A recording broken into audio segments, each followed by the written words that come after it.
BSc Food and Nutrition లో university first rank, second rank, third rank. Sun International, Visakhapatnam, Hyderabad. Deputy CM Pawan Kalyan గారిని ఇండస్ట్రీకి సంబంధించిన కొంతమంది ప్రముఖులు వెళ్ళి కలిశారు. ఆ మీటింగ్ సారాంశం ఏంటి అనేది బయటకు వచ్చిన తర్వాత అల్లు అరవింద్ గారు చిన్న ముక్క చెప్పి వదిలేశారు. చంద్రబాబు గారు ఈ అపాయింట్మెంట్ కోసం వచ్చాము అని చెప్పారు. సన్మానం చేద్దాం, అది ఫోన్లోనే అయిపోతుంది కదా, ప్రత్యేకంగా కలవాల్సిన అవసరం ఏందని కొన్ని విమర్శలు. లేదు, లోపల ఏదో జరిగింది అని చెప్పి కొంతమంది మాట్లాడుతున్నారు. లోపల ఏం జరిగి ఉంటుంది, ఏం మాట్లాడుకుంటారు, ఏ అంశాలపైన చర్చ జరిగి ఉంటుంది అనేది ఇప్పుడు ప్రధానంగా జరుగుతున్నటువంటి చర్చ. అంటే ఫోన్లో అభినందనలు తెలియజేయటం అనేది జరిగింది ముందే. ఫోన్లో మాత్రమే కాదు, సోషల్ మీడియాలో వివిధ ప్లాట్ఫామ్స్ మీద అకౌంట్స్ ఉన్న వాళ్ళందరూ అభినందనలు తెలియజేశారు. అయిపోయింది. ఆయన గెలిచినప్పుడు అభినందనలు తెలియజేశారు, మంత్రి అయినప్పుడు అభినందనలు తెలియజేశారు. అది కాకుండా ఒకసారి పర్సనల్గా వెళ్ళి కలవాలి అనుకున్నారు. రెండోది, అక్కడ సినిమాటోగ్రఫీ మంత్రిగా ప్రమాణ స్వీకారం చేసినటువంటి కందుల దుర్గేష్, అవును, జనసేన అభ్యర్థి. జనసేన నుంచి గెలిచాడు ఆయన. గెలిచిన అభ్యర్థికి సినిమాటోగ్రఫీ మంత్రి పదవి ఇచ్చారు. ఇవ్వగానే అసలు సినిమా పరిశ్రమ అక్కడ లేదు కదా, ఆ శాఖ ఏమిటి అని విమర్శించారు చాలామంది. ఇది మొదటి నుంచి నడుస్తోంది చర్చ. అయితే ఇండస్ట్రీ అభివృద్ధి కోసం మేము కట్టుబడి ఉన్నాం, ఇక్కడ సినిమా ఇండస్ట్రీ డెవలప్ చేస్తామని మొదటి నుంచి 2014 మొదటి విభక్త ఆంధ్రప్రదేశ్ ప్రభుత్వం ఏర్పడిన క్షణం నుంచి ఆ మాట మాట్లాడుతూనే ఉన్నారు. కానీ ప్రాక్టికల్గా ముందుకెళ్ళాల. 2014లో తెలుగుదేశం పార్టీ ప్రభుత్వం వచ్చిన కొత్తలో చాలా ఈవెంట్లు, ప్రమోషనల్ ఈవెంట్స్ అక్కడ కూడా చేశారు. అఖండాకి కూడా అక్కడ చేశారు. చాలా సినిమాల ఈవెంట్లు ఇక్కడ కూడా జరిగేవి. కానీ తర్వాత ఆగిపోయినాయి. ఎందుకు ఆగిపోయినాయి అనేది ఒక ప్రశ్న. గత ప్రభుత్వంతో పరిశ్రమకి కొంత రిఫ్ట్ ఉన్నమాట వాస్తవం. అది రకరకాలుగా బయటికి వ్యక్తీకరణ జరిగింది. అవును. ఇది ఉండటం వలనే మొన్న కూటమి గెలవగానే ఇక్కడ కేకులు కట్ చేసుకుని సెలబ్రేట్ చేసుకున్నారు ఎక్కువ సినిమా ఆఫీసుల్లో. కాబట్టి వీళ్ళ మనసులో కొన్ని అభిప్రాయాలు ఉన్నాయి. సినిమా పరిశ్రమకు సంబంధించి ఏపీలో కూడా ఒక ఇన్ఫ్రాస్ట్రక్చర్ కల్పిస్తే ఇక్కడ కొంత ఓవర్ క్రౌడ్ అయిన పరిస్థితి ఉంది. దీన్ని అటు సర్దుబాటు చేయాలి అనేటువంటి ఆలోచనతో చాలామంది ఉన్నారు. ఓకే. పర్టికులర్గా తెలంగాణకి ఆంధ్రాకి బార్డర్లో ఉండి జగ్గైపేట ఏరియాలో, గరికపాడు ఆ ప్రాంతాల్లో ఒక ఫిలిం నగర్ లాంటిది ఏదైనా ఎస్టాబ్లిష్ చేస్తే అలా ఉంటుంది అనే ప్రతిపాదనలు కూడా కొంతమంది ఇచ్చున్నారు. అంటే స్టూడియోల నిర్మాణము, దాంతోపాటు నివాస స్థలాలు, అలాగే ఇక్కడ జూనియర్ ఆర్టిస్టులు ఈ వ్యవహారం దగ్గరగా ఉంటుందని. అక్కడ అవసరమైతే ఇక్కడి నుంచి తీసుకెళ్తారు. అలాగే ఇక్కడికి వచ్చి పని చేసుకోవడానికి కూడా తేలిగ్గా ఉంటుంది. అక్కడ ప్యారలల్గా ఒక వ్యవస్థ, ఇన్ఫ్రాస్ట్రక్చరు మొదలైతే తప్ప అక్కడ నిర్మాణాలు మొదలవు. ఇప్పటి వరకు ఉన్న విమర్శ ఏంటి? జగన్మోహన్ రెడ్డి ప్రభుత్వంలో కూడా పరిశ్రమ మీద ఆయన పెట్టినటువంటి విమర్శ ఏమిటి? మీరు 60% డబ్బులు ఇక్కడి నుంచి తీసుకెళ్తున్నారు, పన్నులన్నీ తెలంగాణలో కడుతున్నారు అని మాట్లాడాడు ఆయన. ఇది చాలా పాత ఆర్గ్యుమెంట్. మెడ్రాస్లో ఇండస్ట్రీ ఉన్నప్పుడు ఆంధ్రప్రదేశ్ ముఖ్యమంత్రులు అందరూ అదే మాట్లాడేవాళ్ళు. మీ డబ్బులన్నీ 100% ఇక్కడి నుంచి తీసుకెళ్ళి మొత్తం డబ్బులు తమిళనాడులో కడుతున్నారు అనేవాళ్ళు. ఇప్పుడు మీ దగ్గరే సినిమాలు తీస్తాం, మాకు ఇన్ఫ్రాస్ట్రక్చర్ కల్పించండి అని అడుగుతున్నారు. ఆ రోజున చెన్నారెడ్డి, అలాగే వెంగళరావు వీళ్ళు తీసుకున్నటువంటి చొరవ ఇప్పుడు చంద్రబాబు నుంచి, పవన్ కళ్యాణ్ నుంచి ఆశిస్తున్నారు. ఓకే. కాబట్టి తెలుగు సినిమాయే ఉంటుంది. ఇక్కడ తెలుగు సినిమాయే, అక్కడ తెలుగు సినిమాయే. కాకపోతే అక్కడ స్టూడియో నిర్మాణాలు, అక్కడ ఇన్ఫ్రాస్ట్రక్చరు జరగటం వలన అక్కడ యాక్టివిటీ పెరుగుతుంది. ఓకే. అలాగే లోకల్ టాలెంట్ హైదరాబాద్ దాకా రానక్కర్లేదు. అక్కడే వాళ్ళ ప్రయత్నాలు వాళ్ళు అక్కడ చేసుకోవచ్చు. అలాగే తెలంగాణ క్రౌడ్ ఇక్కడ ప్రయత్నాలు చేసుకుంటుంది. తెలంగాణ ఉద్యమ కాలంలో ఒక నినాదం వచ్చింది, తెలంగాణ సినిమా అని. ఆ తర్వాత దాన్ని పక్కకి పెట్టేశారు.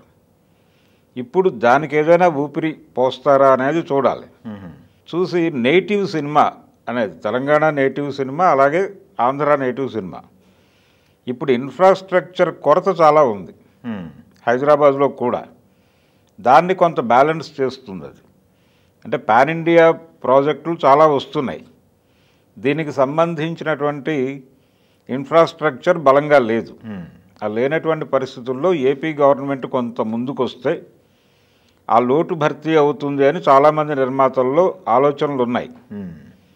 అలాగే వైజాగ్లో స్టూడియో నిర్మాణాలు, చిరంజీవి గారు అక్కడ స్టూడియో నిర్మించాలి అనేటువంటిది చాలా కాలంగా ఉన్నటువంటి కళ. అది కొంత గత ప్రభుత్వం అంటే జగన్మోహన్ రెడ్డి కంటే ముందున్నటువంటి ప్రభుత్వం, కూటమి ప్రభుత్వమే ఆ రోజుల్లో కొంత ముందుకెళ్ళింది, తర్వాత ఆగింది. దాన్ని ఏదైనా ముందుకు నడపాలి అనేటువంటి ఆలోచనతో ఆయన ఉన్నాడు. వీటన్నిటితో పాటు కొత్తగా ఏర్పడినటువంటి ప్రభుత్వాన్ని ఇండస్ట్రీ నుంచి ఒక అభినందించడం మాత్రమే కాకుండా ఒక సత్కార కార్యక్రమం చేయాలి అని అనుకుంటున్నారు. ఓకే. ఈ సత్కరించిన సందర్భంలోనే ప్రభుత్వం నుంచి ఒక ప్రకటన ఆశిస్తున్నారు వీళ్ళు. దీంతో పాటు చిరంజీవి గారికి పద్మవిభూషణ్ వచ్చినప్పుడు తెలంగాణ ప్రభుత్వం అభినందించింది. అవును, పద్మ అవార్డీస్ మొత్తాన్ని ఒక స్టేజ్ మీద తీసుకొచ్చారు. అవును. ఇప్పుడు అలాంటి ప్రయత్నం ఏపీ గవర్నమెంట్ నుంచి కూడా జరగాలి, జరగలేదు అప్పుడు. కానీ పరిశ్రమతో సన్నిహిత సంబంధాలు ఉన్నటువంటి ప్రభుత్వం ఇప్పుడు ఏర్పడింది అక్కడ. అవును. పరిశ్రమలో కీలకంగా ఉండటం మాత్రమే కాదు, క్రౌడ్ పుల్లర్ అతను పవన్ కళ్యాణ్, తను మంత్రి అయ్యాడు. ఈ అకేషన్ని మార్క్ చేస్తూ ఈ పద్మ అవార్డీస్ని ఆ రోజు ఏదైనా సత్కార కార్యక్రమం ఉంటుందా అనేది ఒకటి. దాని గురించి కూడా మాట్లాడి ఉండొచ్చు పవన్ కళ్యాణ్తో. వీటితో పాటు ఇంకా అనేక పరిశ్రమకు సంబంధించిన విషయాలు ఉన్నాయి. టిక్కెట్ల అంశము అనేది ఒకటే హైలైట్ అయింది. అది చెప్పాడు ఆయన స్పష్టంగా.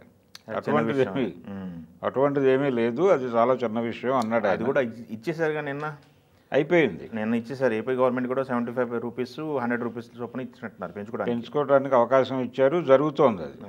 అంతకుముందు కూటమి ప్రభుత్వం ఉన్నప్పుడు కూడా జరిగింది. మధ్యలో కొంత డిస్టర్బెన్స్, అది కూడా పవన్ కళ్యాణ్ సెంట్రిక్గా జరగటం, అది తప్ప మిగిలినవన్నీ సానుకూలంగానే జరిగినాయి. ఈ అంశాలన్నిటి మీద ప్రభుత్వం నుంచి ఒక ప్రకటన ఆశిస్తున్నారు వీళ్ళు. ఆ ప్రకటన ఆ రోజు రావాలి అనేది ప్రోగ్రాం. అందుకని ఈ కార్యక్రమం నిన్న జరిగినటువంటి మీటింగ్ పైన కొన్ని విమర్శలు కూడా వస్తున్నాయి బయటికి. నేను అబ్జర్వ్ చేశాను ఇది సోషల్ మీడియాలో. అవేంటంటే ఆ రోజు జగన్మోహన్ రెడ్డిని కలవడానికి అతిరథ మహారాజులు పాన్ ఇండియా స్టార్లు వెళ్ళారు, లేకపోతే పాన్ ఇండియా డైరెక్టర్లు వెళ్ళారు. ఈ రోజు చూస్తేనేమో కొంతమంది నిర్మాతలు వెళ్ళారు, వాళ్ళంతా పవన్ కళ్యాణ్ నిర్మాతలు అని చెప్పి ఒక విమర్శ వస్తుంది. అవును, ఏంటి ఇట్లాంటి విమర్శలు చాలా వస్తున్నాయి. ఆ రోజున వెళ్ళింది ఒక పని మీద వెళ్ళారు.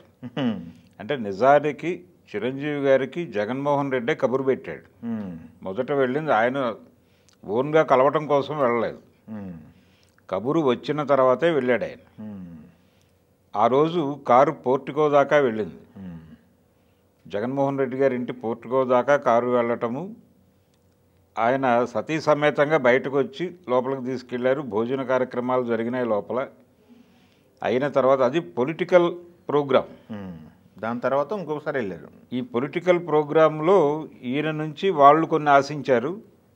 దానికి ఆయన సున్నితంగా తిరస్కరించి వచ్చేసాడు. అయిపోయింది. అయిపోయిన తరువాత అప్పుడు రిలీజ్కున్నటువంటి సినిమాలు, అంటే 2 తెలుగు రాష్ట్రాలు ఏర్పడిన మొదటి నుంచి కూడా జరుగుతున్న పద్ధతి ఏంటంటే, ఒక ఆనవాయితీగా మారిన పద్ధతి, పెద్ద సినిమా విడుదలయ్యేటప్పుడు టిక్కెట్ల రేట్లు పెంచుకోవడానికి అవకాశం ఇవ్వండి అని వెసులుబాటు. హీరో, డైరెక్టరు, ప్రొడ్యూసరు వెళ్ళి ఇద్దరు ముఖ్యమంత్రుల్ని, 2 రాష్ట్రాల ముఖ్యమంత్రుల్ని కలవటం అనేది ఒక ఆనవాయితీగా మారింది. ఆ రోజుల్లో కేసీఆర్ని కలిశారు, చంద్రబాబుని కలిశారు. ఆ తర్వాత జగన్మోహన్ రెడ్డి వచ్చిన తర్వాత ఆ టైంలో 4 సినిమాలు విడుదలకు ఉన్నాయి. చిరంజీవి గారు వెళ్ళి వచ్చేసిన తర్వాత ఆయనదే ఆచార్య సినిమా ఉంది రిలీజ్కి అప్పుడు. అలాగే RRR ఉంది రాజమౌళి గారికి సంబంధించి. మహేష్ బాబు సినిమా ఉంది. అందుకని ప్రభాస్ సినిమా ఉంది. వీళ్ళందరినీ కలుపుకుని తను లీడ్ చేసి ఆల్రెడీ తనని పిలుచున్నారు కాబట్టి తీసుకుని వెళ్ళాడు ఈయన ఒక చిన్న రిప్రజెంటేషన్ కోసం. ఆ రోజున కూడా పరిశ్రమకు సంబంధించినటువంటి సమస్యలని మాట్లాడారు. ఈ ఇన్ఫ్రాస్ట్రక్చర్ ప్రొవైడ్ చేయండి, ఇక్కడ పరిశ్రమ వర్ధిల్లుతుంది అనే ప్రతిపాదన కూడా ఆ రోజు జరిగింది. దాని మీద తర్వాత మాట్లాడదాం అన్నారు, అది ముందుకు నడవల. ఈలోపు చిరంజీవి మీద కూడా విమర్శలు మొదలైనాయి అటు నుంచి. ఆయన అంటే పిచ్చిక మీద బ్రహ్మాస్త్రం వేస్తున్నారు అని మాట్లాడిన ఒక్క మాట పట్టుకుని ఆయన్ని ట్రోల్ చేశారు. అవునవును. సో ఆ ప్రతిపాదనలన్నీ ఆగిపోయినాయి.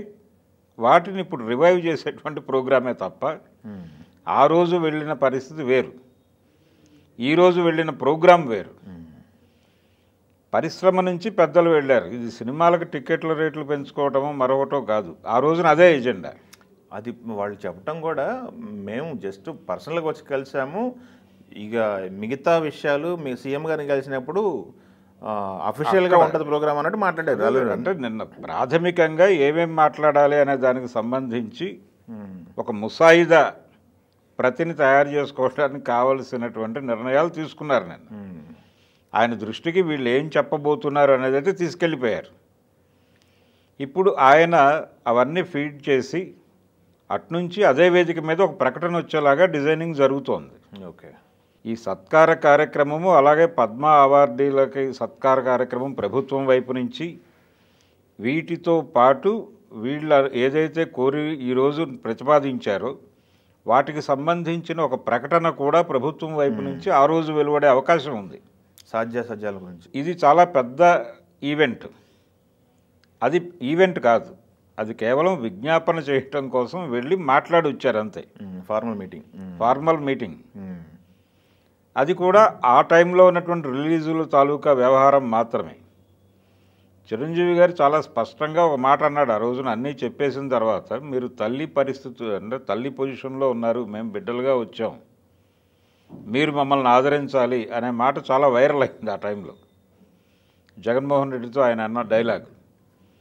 కాబట్టి అది అక్కడి వరకే పరిమితము, దానికి దీనికి ముడిపెట్టి చూడక్కర్లేదు. ఓకే, ఈ మీటింగ్ వేరు, ఈ ప్రతిపాదనలు వేరు. ఇలాంటి ప్రతిపాదనలు బీజ రూపంలో ఆ రోజు కూడా చెప్పారు. పోసాని కృష్ణమురళి ఉన్నాడు ఆ రోజు అక్కడ ఉండి, ఇవన్నీ పెద్ద విషయాలు నెమ్మదిగా మాట్లాడదామని చెప్పి పక్కకి నడిపారు. నడిపి టికెట్ రేట్ల వరకు వాళ్ళకే అభ్యంతరం లేదు ఆ రోజున. వాళ్ళ టార్గెట్ పవన్ కళ్యాణ్. ఆ రోజున కూడా పవన్ కళ్యాణ్ సినిమా మీదే వాళ్ళు టార్గెట్ చేశారు. ఆ సినిమా రిలీజ్ అయినప్పుడు తహసీల్దారు స్థాయి అధికారిని తీసుకెళ్లి బుకింగ్లో కూర్చోబెట్టి టికెట్లు ఇప్పించిన చరిత్ర ఉంది. అందుకని అది వేధింపు చర్యల్లో భాగంగానే చూడాలి. ఓకే, ఇది మాత్రం వేరు, ఇది వేరే ప్రోగ్రాం. సినిమా పరిశ్రమ అక్కడ అభివృద్ధి చెందటం కోసం ఏం చేయాలి, ఇక్కడ ఓవర్ క్రౌడ్ అయినటువంటి ఇండస్ట్రీని కొంత అటువైపు కూడా ఎక్స్పాండ్ చేయాలనేది ప్రోగ్రాం. ఓకే, అందుకోసం వెళ్ళి కలిసారు. అదే రేపు ప్రకటన రూపంలో రాబోతోంది.